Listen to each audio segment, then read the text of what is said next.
मरकजी वज़रा जम्मू कश्मीर के दौरे पर हैं। कोहरे की वजह से जम्मू के बजाय श्रीनगर में उनकी फ़्लाइट को उतारना पड़ा। जम्मू कश्मीर में 7 रोज़ा आउटरीच प्रोग्राम के तहत तमाम वज़रा श्रीनगर पहुंचे हैं। इस ताल्लुक से डॉक्टर जितेंद्र सिंह, अश्विनी चौबे और अर्जुन मेघवाल श्रीनगर पहुंच चुके हैं। 24 जनवरी तक चलने वाले प्रोग्राम में कुल 38 मरकजी वज़रा आने वाले हैं। ये वक्त जम्मू कश्मीर की आवाम को दफ़ा 370 की मनसूखी के बाद मिलने वाले फ़वाइद के ताल्लुक से आगाह करेगा। जम्मू कश्मीर में तरक्याती कामों के सिलसिले में लिए गए इक़दामात से भी आवाम को रोशनास करवाया जाएगा।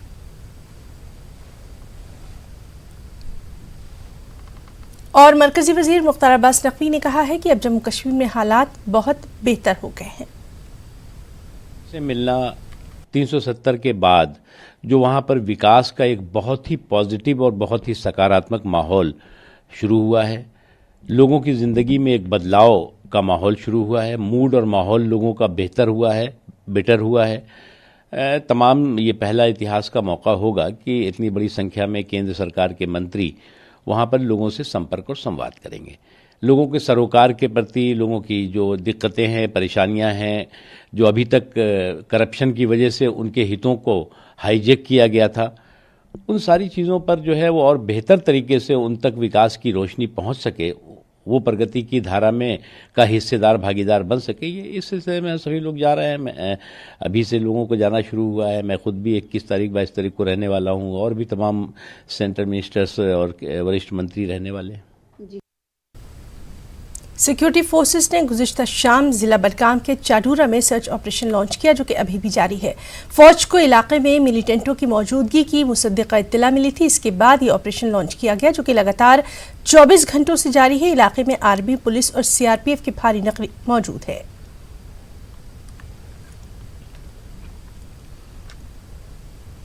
बर्खास्त डीएसपी देवेंद्र सिंह के सिलसिले में बड़ा इंकशाफ हुआ। 2005 में कुछ मुश्तबा दहशतगर्दों ने देवेंद्र सिंह के साथ जुड़े कुछ राज फाश किए थे। देवेंद्र सिंह का दहशतगर्दों से कनेक्शन सामने आ रहा है। दिल्ली में गिरफ्तार कई मिलिटेंटों ने देवेंद्र सिंह का नाम लिया था। आईबी की टीम देवेंद्र सिंह के बारे में तफ्तीश में मसरूफ है। पूछताछ के लिए देवेंद्र को दिल्ली लाया जाएगा। से गिरफ्तार हुए निलंबित डीएसपी देवेंद्र सिंह मामले की जांच अब औपचारिक तौर पे एनआईए ने ले लिया है। इस मामले में एफआईआर रजिस्टर्ड कर लिया है। अब उसे जल्द ही दिल्ली लाया जाएगा और दिल्ली लाकर पूछताछ की जाएगी। उससे बाकायदा आईबी और रॉ की भी टीम बाकायदा पूछताछ कर चुकी है और आईबी को पूछताछ के दौरान कई महत्वपूर्ण जानकारी मिली और एक जानकारी ऐसी मिली है कि साल 2005 में भी देवेंद्र सिंह का नाम कुछ संदिग्ध आतंकियों के साथ जुड़ा था और ये मामला उस वक्त में आया था जब दिल्ली में 7 संदिग्ध आतंकियों की गिरफ्तारी हुई थी। इस वक्त में मैं आपको कुछ दस्तावेज दिखाना चाहूँगा जो काफ़ी महत्वपूर्ण है और ये दस्तावेज हैं देवेंद्र सिंह से जुड़ा हुआ। देवेंद्र सिंह का नाम से एक जो आप लेटर है बाकायदा वो आप देख सकते हैं, जो गुलाम मोइनुद्दीन डार के खिलाफ उसके लिए बाकायदा लिखा गया था और उसको एक अपना लेटर भेज करके इसमें देख सकते हैं, इसमें लिखा हुआ है कि पिस्टल और वायरलेस सेट उसको ले जाने की इजाज़त दी जाए और इसके साथ ही तमाम फोर्सों से भी अपील की गई थी कि उसे बिना कोई वेरिफिकेशन के आगे जाने दिया जाए।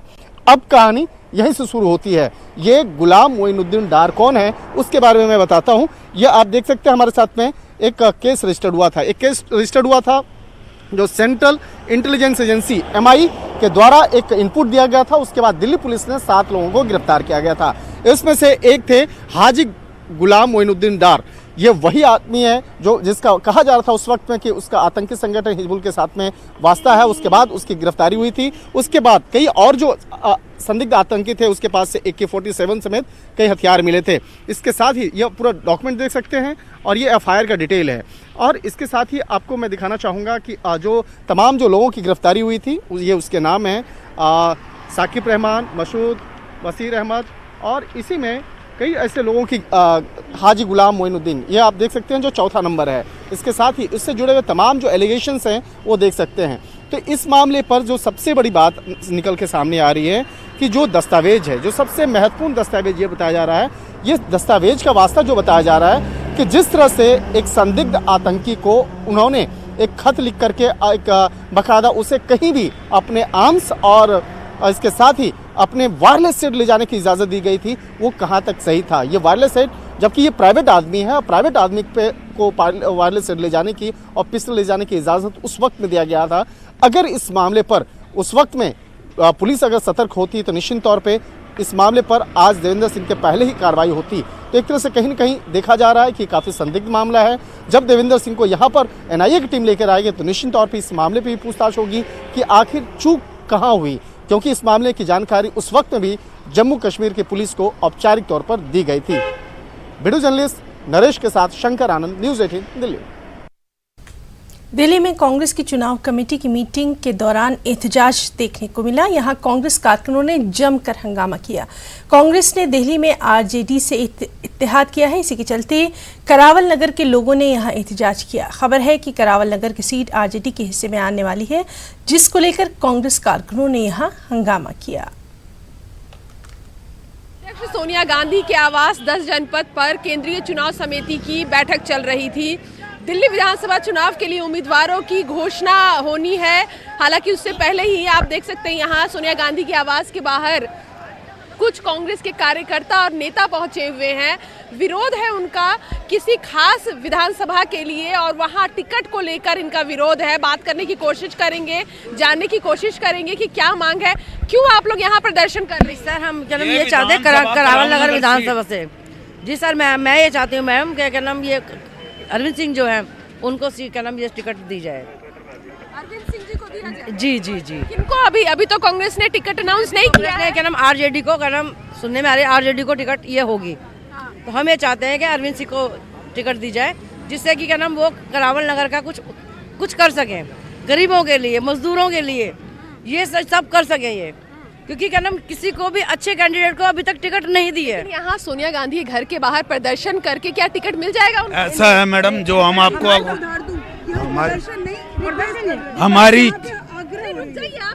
हमारी इच्छा ये है कि करावल नगर विधानसभा सीट से असंगठित कामगार कांग्रेस एक मजदूर टिकट है, वो टिकट हम चाहते हैं कि ऑटो सेल जो हम पहले कभी आप पार्टी की तरफ गए थे, आप पार्टी से हम रिटर्न आए हैं और ये हमारी आला कमान से रिक्वेस्ट है, सोनिया गांधी जी से, राहुल गांधी जी से, राष्ट्रीय अध्यक्ष जी से हमारी ये एप्लीकेशन है, हमारी ये एक गुजारिश है कि ये हमारा टिकट, हमारे को मजदूरों का एक टिकट चाहिए जो हमारी आवाज़ आपके पार्लियामेंट तक सुना सके, हमारी भी कोई मजदूरों की सुन सके। इसलिए हम चाहते हैं कि ये टिकट अब की बार अरविंद सिंह जी के।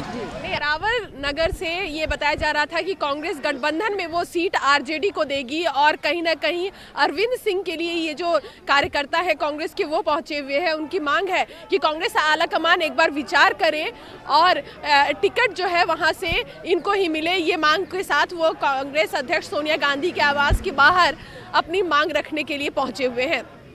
कैमरा पर्सन वैभव के साथ रंजीता झा, न्यूज़ 18 नेटवर्क। और वहीं दिल्ली में इंतखाबात की सरगर्मियां जारी है। बदरपुर से आम आदमी पार्टी के उम्मीदवार राम सिंह नेता ने कांग्रेस पर हमला बोला है। न्यूज़ 18 से बातचीत में उन्होंने कहा कि कांग्रेस सिर्फ दफ्तरों तक महदूद होकर रह गई है, इसीलिए उन्होंने कांग्रेस छोड़ी। उन्होंने कहा कि उनकी तरजीह यही होगी कि इलाके में जो काम अधूरे रह गए हैं उनको जल्द से जल्द पूरा कर लिया जाए।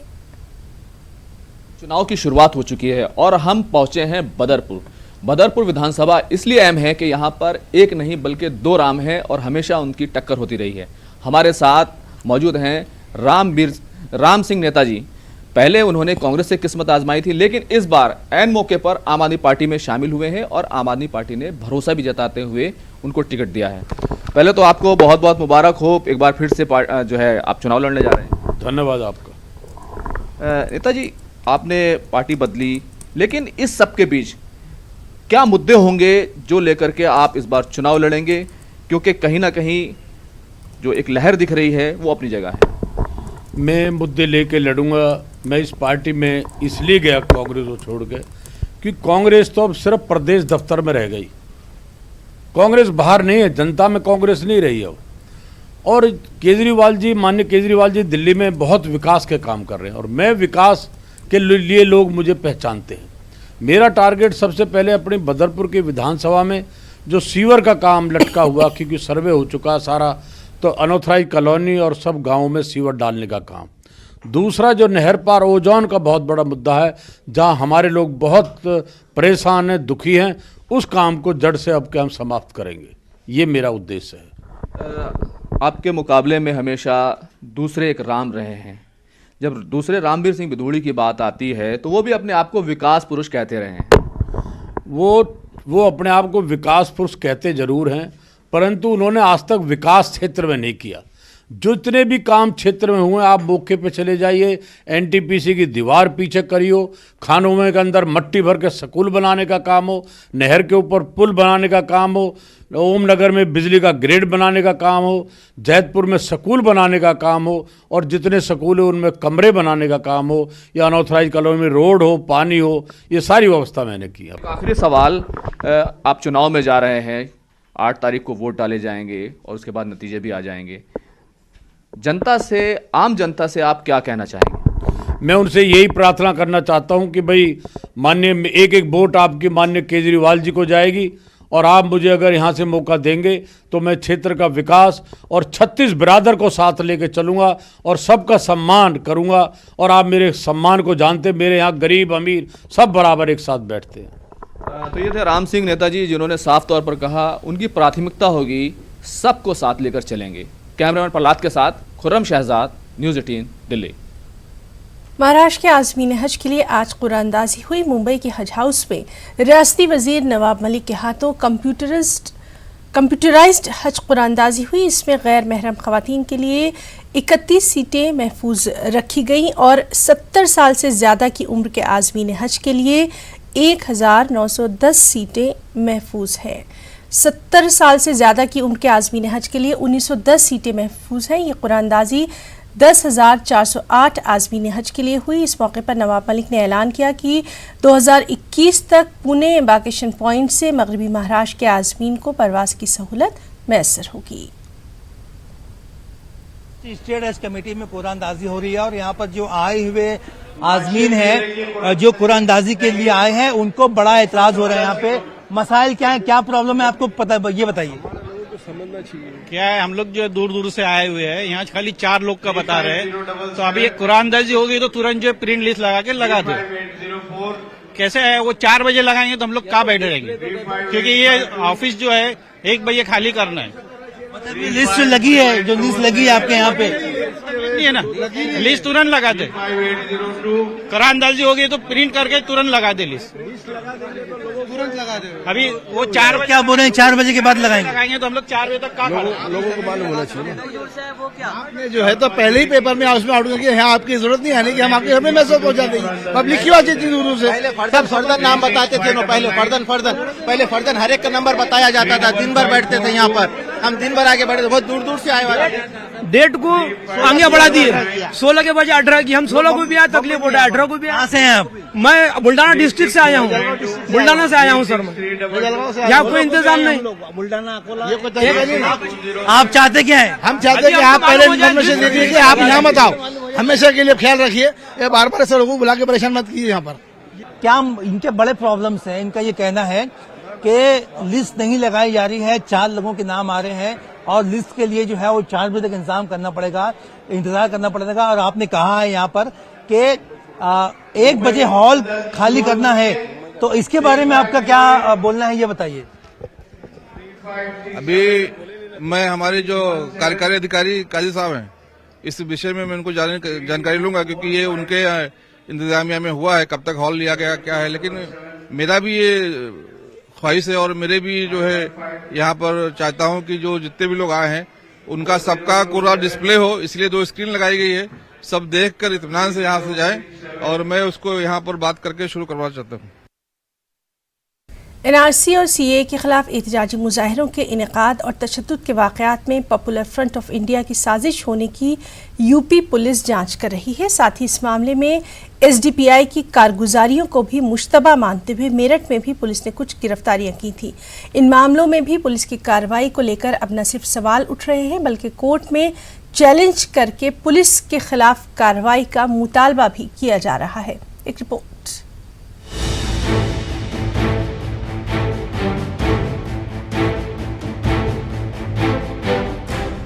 एनआरसी और सीए के खिलाफ मुजाहरों के दौरान उत्तर प्रदेश के मुख्तलिफ शहरों में हुए तशद्दुद के वाक़यात में पीएफआई की साजिश की जांच कर रही पुलिस इस मामले में एसडीपीआई की शमूलियत और किरदार की भी जांच कर रही है। मेरठ में पुलिस ने एसडीपीआई से वाबस्ता कई अफराद को गिरफ्तार किया और जेल भेज दिया। इस मामले में पुलिस का क्या कहना है, पहले आप ये सुनिए। पीएफआई और एसडीपीआई से जुड़े हुए 4 लोगों को मेरठ पुलिस ने गिरफ्तार किया है।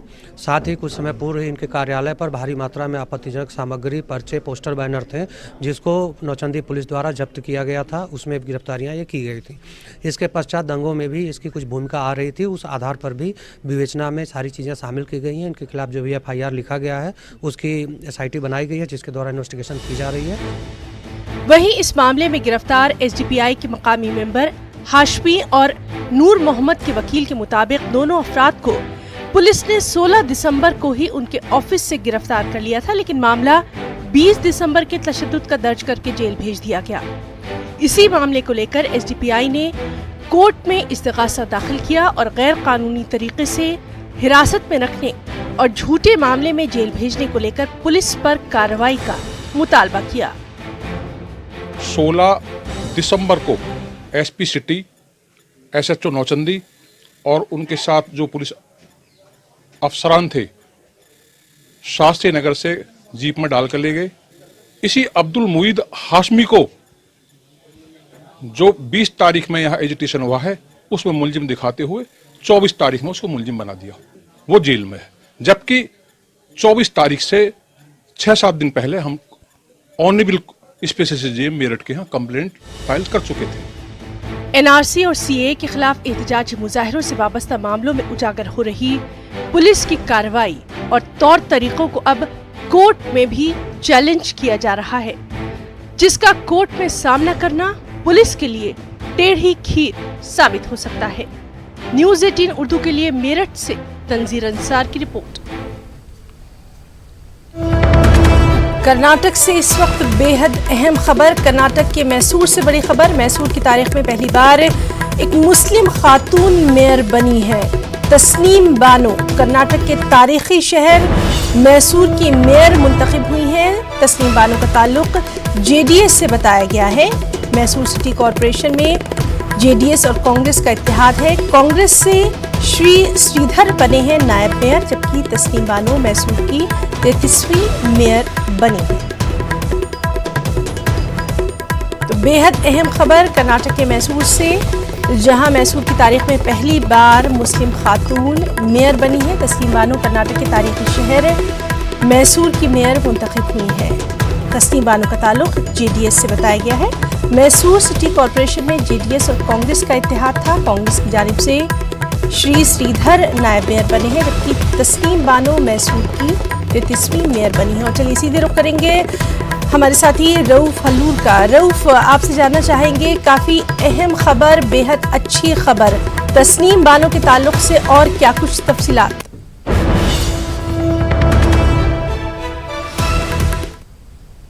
शहर मैसूर की महानगर पालिके यानी सिटी कॉरपोरेशन की मेयर पहली मर्तबा एक मुस्लिम खातून मुंतखब हुई हैं। तस्नीम बानो मैसूर की 33वीं मेयर मुंतखब हुई हैं। तो इस तरह हम देख रहे हैं कि यहाँ पर आज इलेक्शन हुआ है मेयर और डिप्टी मेयर के अहदों के लिए। मुकाबला कांग्रेस, जेडीएस, इत्तेहाद और बीजेपी के दरमियान था। बीजेपी के उम्मीदवार, हालांकि इस इलेक्शन की ज़रूरत नहीं थी, इससे पहले भी जो है कांग्रेस के लीडर ये कहते हुए आ रहे थे कि तादाद जो है कांग्रेस और जेडीएस के हक़ में थी। ये दूसरा साल है कि कांग्रेस और जेडीएस का इत्तेहाद मैसूर सिटी कॉरपोरेशन में मौजूद है। तो यहाँ पर इस इलेक्शन के बाद 47 वोट तस्नीम बानो के हक़ में आए और 23 वोट बीजेपी की उम्मीदवार गीता के हक़ में आए। तो इस लिहाज से कांग्रेस और जेडीएस के इत्तेहाद को कामयाबी मिली और जेडीएस की उम्मीदवार तस्नीम बानो मेयर मुंतखब हुई हैं, और जबकि कांग्रेस के उम्मीदवार श्री श्रीधर जो हैं वो नायब मेयर, डिप्टी मेयर मुंतखब हुए हैं। तो इस लिहाज से एक जानिब कांग्रेस और जेडीएस इत्तेहाद को यहाँ पर कामयाबी मिली है, तो दूसरी जानिब हम देख रहे हैं कि पहली मर्तबा रियासत मैसूर की तारीख़ में, मैसूर शहर की तारीख़ में एक मुस्लिम खातून को जो है मेयर बनने का मौका हासिल हुआ है। रऊफ, आपसे जानना चाहेंगे तस्नीम बानो का जो ताल्लुक़ रहा है उनके बारे में कुछ तफसीलात जानना चाहेंगे, क्योंकि इस तरह से एक ख़ातून जो है वो तारीख़ी शहर पूरी दुनिया में मैसूर का नाम रहा है, वहाँ की तहज़ीब व सक़ाफ़त जो है उसकी ख़ास पहचान रही है और वहाँ पर मेयर का जो ओहदा है बहुत सारी जिम्मेदारियों से भरा हुआ है, तो इस तरह की जिम्मेदारी निभाना तस्नीम बानो के लिए एक बड़ा चैलेंज भी होगा। जी बिल्कुल, मैसूर सिटी कॉरपोरेशन का शुमार जो है रियासत कर्नाटक के ही नहीं बल्कि मुल्क के बड़े बल्दियात में, बड़े सिटी कॉरपोरेशनों में होता है। यहाँ की तहज़ीब, सक़ाफ़त और तारीख़ी मकामात यहाँ पूरी दुनिया में मशहूर हैं। तो इस लिहाज से हम यहाँ पर ये बात देखते हैं कि शहर में जो इत्तेहाद और इत्तेफाक का माहौल है, जो हिंदू मुस्लिम भाईचारगी का माहौल है, वो एक मरतबा फिर यहाँ पर वाज़ह तौर पर दिखाई दे रहा है कि किस अंदाज़ में जो है कांग्रेस और जेडीएस के लीडरों ने मुत्तफ़िक़ा तौर पर यह फ़ैसला किया कि इस मरतबा जेडीएस के उम्मीदवार को तस्नीम बानो को मौका दिया जाएगा। तस्नीम बानो जो मीना बाज़ार, मैसूर के मीना बाज़ार की कॉरपोरेटर हैं और एक ग्रेजुएट हैं और एक अच्छा खासा जो है मुकामी मसाइल से बखूबी वाकिफ़ हैं और वहाँ के हालात से बखूबी वाकिफ़ हैं। तो इस लिहाज से ये काफ़ी उम्मीद की जा रही है कि ये अपना जो मेयर का ओहदा है, जो 1 साला मियाद रहती है, उसे बखूबी तौर पर अंजाम देंगी। और जिस अंदाज में, जिस तवक्कात के साथ कांग्रेस और जेडीएस ने उन्हें ये मौका फराहम किया है, तो बहरहाल बेहद अच्छी खबर है कि तस्नीम बानो जो है एक तारीखी शहर की मेयर बनी है। रऊफ, आपका भी हम बहुत बहुत शुक्रिया अदा करना चाहेंगे तमाम तर तफसीलात देने के लिए। आगे बढ़ेंगे। शाहीन बाग में शहरियत कानून के खिलाफ आज धरने में बच्चों ने एक ड्रामा पेश किया। ड्रामे के जरिए शहरियत कानून के खिलाफ एहतजाज दर्ज करवाया गया। ड्रामा देखने के लिए लोगों की भारी भीड़ उमड़ी थी। यहाँ खवातीन का धरना लगातार जारी है। इस धरने को पूरे मुल्क में मकबूलियत मिली है। फिल्मी हस्तियाँ, मशहूर शख्सियात और दीगर मकबूल अशखास धरने में शरीक हो रहे हैं। इस वक्त में मैं शाहीन बाग इलाके में हूं। आप यहां पे दिखाना चाहेंगे जो कालिंदी कुंज होते हुए जो नोएडा जाने वाली जो रास्ता है वो यहां पे ब्लॉक है और यहां पे ठीक आगे आप देख सकते हैं जो बस के ठीक पीछे वहां टेंट लगे हुए हैं। वहां पर काफ़ी संख्या में इलाके के जो कुछ जो महिलाएं हैं, बच्चे हैं, वो लोग बैठे हुए हैं और वो बाकायदा यहाँ विरोध प्रदर्शन कर रही हैं। उनका कहना है कि जो सीए के मसले पर जो उनका विरोध है उस बात को लेकर यहाँ विरोध प्रदर्शन कर रहे हैं। लेकिन यहाँ पर कुछ ऐसे लोग भी हैं जो यहाँ उनका कहना है कि इस विरोध प्रदर्शन की वजह से उनको काफ़ी तकलीफ हो रही है। लेकिन मसला क्या है, किसके चलते विरोध हो रहा है, उसको पहले समझते हैं। जो स्थानीय लोग वो बता रहे हैं किस मसले को लेकर आप लोग विरोध प्रदर्शन कर रहे हैं। देखिए साहब, मसला यही है कि आपका हमारा जो होम मिनिस्टर है कुछ बोलता है, हमारा प्रधानमंत्री कुछ बोलता है, हमारे होम मिनिस्टर जो हैं अमित शाह जी जो हैं साफ बोलते हैं कि एनपीआर के बाद एनआरसी आएगा, बिल्कुल साफ बोलते हैं। हमारे प्रधानमंत्री जी बोलते हैं कि अभी एनआरसी का कोई मतलब नहीं है। हमारे प्रधानमंत्री जी ये भी कहते हैं कोई हमारा इस तरह का नहीं है। तो प्रधानमंत्री जी और गृह मंत्री जी एक वक्तव्य तो देना कम से कम। ये लोगों में कन्फ्यूजन बहुत ज़्यादा है। मतलब कि अभी फिलहाल यहाँ पर जो आप लोग हैं सीए के समर्थन में आप लोग यहाँ पे प्रदर्शन चल रहा है। सीए के समर्थन में नहीं, विरोध में समर्थन चल रहा है ना साहब। तो ये जो ये प्रदर्शन चल रहा है उनके बारे में बता रहे थे, कुछ आम लोगों से बात कर यहाँ अच्छा ये मैं जानना चाहूंगा, जो सड़क बंद है तो क्या इसकी वजह से नोएडा जाना दिक्कत हो रहा हो? बहुत ज्यादा दिक्कत है मेरे भाई, हाथ जोड़ के कहते प्रांत करता हूँ। मेरे ओखलेवासी मैं बहुत पुराना हूँ, मुझे सारा मुसलमान जानते हैं। मैं सब भाइयों से हाथ जोड़ के प्रार्थना करता हूँ कि इसको खोल दिया जाए, इसको खोल दिया जाए मेरे भाई। और मैं कह रहा हूँ जो पुराने मुसलमान आके चुपचाप बैठे हुए हैं क्योंकि उनकी भी नहीं चल रही है, ये पता नहीं कौन लोग बैठे हुए हैं मेरे भाई। ये परेशानी है कि ये खोल दी जाए। 1.5 महीने से मैं परेशान हो रहा हूँ। मैं भी गाड़ी चलाता हूँ, पर यह है कि रिक्वेस्ट कर रहा हूँ भाइयों से। मैं जे कॉलोनी मदनपुर खादर में रहता हूँ और ये विधानसभा हमारी विधानसभा में आती है, मगर हमारा रास्ता आज 1.25 महीने से बंद है। मेरी रिक्वेस्ट है कि देखिए प्रोटेस्ट करने का तरीका होता है, इन्होंने करा है। आपकी डेट है सुप्रीम कोर्ट में 22 तारीख की, तो आप प्रोटेस्ट साइड में होकर करें। आपने अपना अच्छा प्रदर्शन किया, जो भी किया, मगर हमारे लिए रास्ता छोड़ दें। शांतिपूर्वक सर वो करें, कोई दिक्कत नहीं है सर। कर रहे हैं, बढ़िया है, सबको हक है, अधिकार है, सब अपनी बात कहें। लेकिन सर बच्चों से नारे लगवाते हैं आजादी, किस चीज की आजादी से सर, किस चीज की आजादी से सर? 500 रुपए में बिक रहे। तो निश्चित तौर पे देखिए यहाँ पे बड़ा मसला है और बड़े मसले में इस बाकायदा आम लोग, कुछ लोग ऐसे भी हैं जो इसका समर्थन कर रहे हैं, लेकिन कुछ बहुत सारे ऐसे लोग हैं जो चाहते हैं कि इस मामले पर एक शांति से बाकायदा एक रास्ता निकाला जाए और यहाँ पर जो रास्ता जो बंद है उस रास्ता को खोला जाए, जिससे कि आम लोग जो आने जाने की दिक्कतें हो रही हैं वो दिक्कत ना हो। इसके साथ ही एम्बुलेंस, स्कूल या तमाम जो जन सुविधाओं से जुड़े हुए जो मसले हैं उसका एक समुचित समाधान हो सके। वीडियो जर्नलिस्ट नरेश के साथ शंकर आनंद, न्यूज़ 18 दिल्ली। शाहीन बाग में एहतजाज के खिलाफ 35 तलबा के हाईकोर्ट जाने पर एहतजाज कर रहे लोगों का क्या कुछ कहना है, आइए देखते हैं। मैं भी LLB सेकेंड ईयर का स्टूडेंट हूँ, पढ़ाई छोड़ के खड़ा हूँ यहाँ पर। मेरे भाई, मैं भी जामिया का स्टूडेंट हूँ। जामिया के तकरीबन 10,000 स्टूडेंट ने एग्ज़ाम देने से मना कर दिया है। मैं इन 35 भाइयों से कह रहा हूँ जो कोर्ट चले गए हैं, भाई हमारे पास आते, हम तुम्हें रास्ता देते, हम तुम्हें देते कहाँ को जाना है। हम एम्बुलेंस को नहीं निकलने दे रहे, हमने स्कूल की बसें निकलने दे रहे हैं। हम स्कूल के संविधानिक और हम जनहित के खिलाफ हैं ही नहीं। हम जनहित के खिलाफ कोई भी काम नहीं कर रहे। हमारे पास स्कूल के निकलने के लिए बस चाहिए, हम निकलने देंगे। हम जो है गुंडागर्दी नहीं सहेंगे। हम संवैधानिक लोग हैं, संवैधानिक तरीके से बात करो मान जाएंगे, ठीक है। उसके अलावा हम कोई बात नहीं मानेंगे। आप अगर ये 35 लोग उनके भी हो सकते हैं भाई, उनके प्यादे हो सकते हैं ना। 35 लोगों को खरीदा भी तो जा सकता है कोर्ट में जाने के लिए, हो सकता है बिके हुए लोग हैं। अगर वो ज़रूरतमंद हैं आइए हमारे पास, हम आपके एग्ज़ाम कराएंगे। हाँ, हमारे पास इतने भाई हैं, कार लिए खड़े हैं, आपको पहुंचाएंगे, पूरी हेल्प करने के लिए तैयार हैं। खबरों में इतना ही, आदाब।